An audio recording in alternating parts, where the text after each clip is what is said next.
So ayan mga pre. So welcome back ulit sa ating channel. Meron na naman akong panibagong isi-share sa inyo ngayon. Isa po itong Udi. At ang gagawin po namin ito is full check up. Kasi bibilin po yung sasakyan na yan. Yung bibili ko ay nagpapacheck kung okay ba yung bibilhin niya. So ayun, pinabayad na po natin mga pre, no? Yung bibili. Rules po nila dito sa Saudi, kung sino yung bibili ng sasakyan, siya po yung magbabayad ng fast. Pag fast meaning check up dito, siya po yung magbabayad ng check up ng sasakyan. So sa mga sasakyan po na ganyan mga pre, mga nabibilang na po yan sa mga high-end na sasakyan, yung mga Audi. So medyo mahal po yan. Ang fully check up po namin dyan is 675 real. So sa 675 real, kung sa Philippine money pa yan, nasa mga 10k na yan. So imagine nyo mga pre, 10k sa check up lang para bilhin ang sasakyan. So sobrang mahal na, di ba? So pira talaga yan. So ayan, kung nakikita nyo mga pre, no, ang ginagawa ko po dyan, nag-check po ako sa body kung ang lalabas po dyan sa tester na dinadampi ko, kung pinturado ba yung body, pinturado ba o masilyado. Makikita po sa tester na yan kung pinturado o masilyado ba yung body. At saka hindi lang talaga magbabase sa tester, kailangan mo lang talagang silipin yung pintura kung talagang pinturado ba. Kung baga, double check na lang din, kasi kapag nagkamali ka lang dyan na sinasabi mong hindi pinturado, tapos pinturado pala,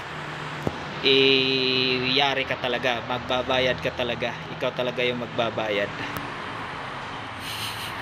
So para for sure lang talaga, bago i-check sa tester, silipin talaga yung pintura kung talaga bang walang pintura o walang masilya yung sasakyan.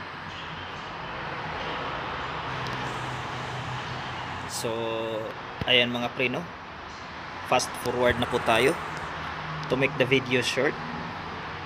So ayan, so kung nakikita nyo, binuksan na ng kasama ko yung hood.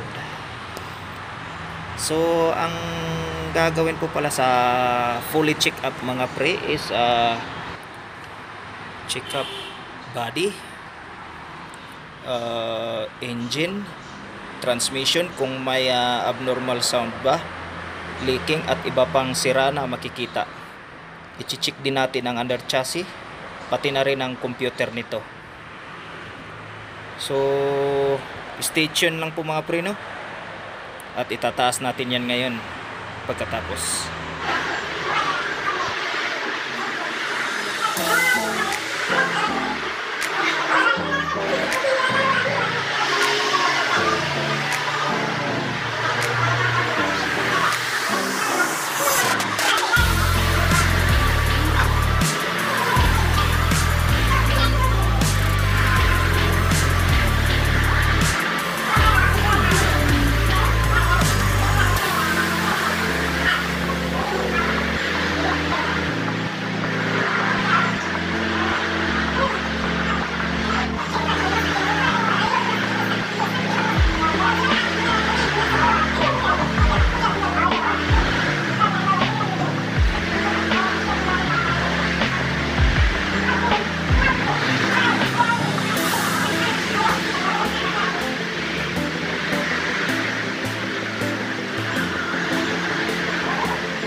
So ayan mga pre. So dito po banda mga pre, no, natagalan po ako dyan sa pag-check sa body kasi nakita po natin na may pintura at saka masilyado pa yung pinto dyan na sa side na yan. So natagalan talaga tayo kasi kailangan talaga natin na titignan kung hanggang saan yung masilya at saka hanggang saan yung pintura.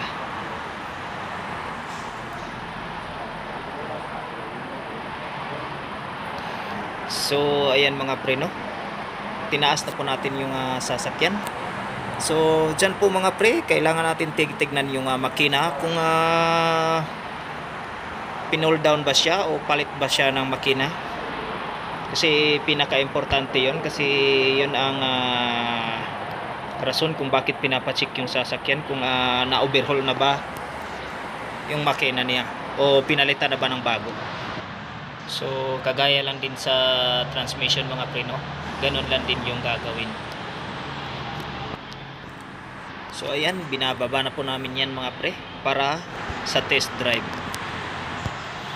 So ayan mga pre, no, so hanggang dito lang po yung ating video. I hope na nagustuhan nyo yung munting na isi-share ko sa inyo ngayon. So kung nagustuhan nyo mga pre, no, please subscribe sa ating munting YouTube channel para din po makagawa pa tayo ng ibang content. So salamat sa panonood mga pre.